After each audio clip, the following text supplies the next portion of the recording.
गणेशोत्सवाच्या पहिल्या 2 दिवसातच औरंगाबादमध्ये भंडाऱ्याचं जे जेवण असतं त्याच्यावर FDA कडून परवानगी घ्या असं स्पष्ट सांगण्यात आलेलं होतं। त्यावेळेस काही जणांनी विरोध केला होता। मात्र तिथून जवळच औरंगाबादपासून जवळच बुलढाण्यामध्ये नांदुरा तालुक्यामध्ये आता एक घटना घडलेली आहे की भंडाऱ्याच्या जेवणातून विषबाधा झालेली आहे आणि जवळपास 150 ते 200 जणांवर आता उपचार सुरू आहेत। संदीप शुक्ला आपले प्रतिनिधी आपल्यासोबत आहेत। संदीप, नेमकी काय घटना आहे, कोणी आयोजित केलं होतं आहे?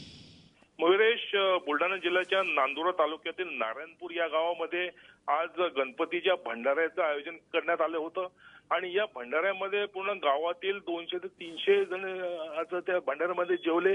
त्याच्यामध्ये वरण भात पोळी काशी फळाची भाजी हा मेनू होता आणि त्याच्यानंतर एका तासाभरानंतर लोकांना उलट्या सुरू झाला, जुलाब सुरू झाला, त्रास सुरू झाला आणि जवळपास 200 ते 250 पर्यंत गावकऱ्यांना याच्यामध्ये विषबाधा झाल्याची माहिती आहे आणि या जे विषबाधा जे झालेले लोक आहेत त्यांना तातडीने अँब्युलन्सने नांदुरा आणि खामगावच्या हॉस्पिटलमध्ये जिल्हा सामान्य रुग्णालयांमध्ये ऍडमिट करण्यात आलेलं आहे। मयुरेश।